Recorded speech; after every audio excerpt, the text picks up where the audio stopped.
Headlines आप जान चुके हैं। शहर कायद के मौसम की बात करेंगे और आपको अपडेट्स देंगे। शहर कायद में साइबेरियन यकबस्ता हवाओं के डेरे, सर्द हवाएं आइंदा 2 रोज तक जारी रहेंगी।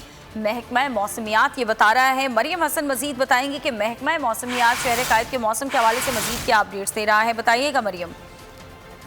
जी हाँ, देखिए बिल्कुल शहर कायद में इस वक्त साइबेरियन यानी कि कोयटा की हवाएं जो हैं तकरीबन 28 से 40 किलोमीटर की घंटा की रफ्तार शहर में चल रही हैं।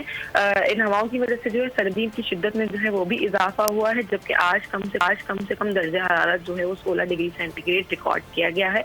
महकमा मौसमियात के मुताबिक सर्द हवाओं का सिलसिला जो है 2 रोज तक जो है मजीद जारी रह सकता है, जबकि दिन और रात के औकात में भी जो दर्जा हरारत है वो मजीद 1 से 2 डिग्री जो है गिरने का इम्कान जाहिर किया गया है।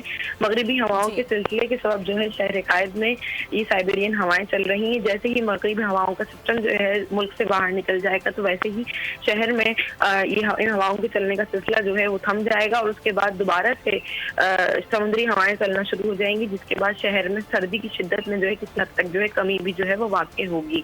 आज जो है दर्जा हरारत कम से कम 16 डिग्री सेंटीग्रेड जबकि ज्यादा से ज्यादा 27 मरियम, बहुत शुक्रिया जाने का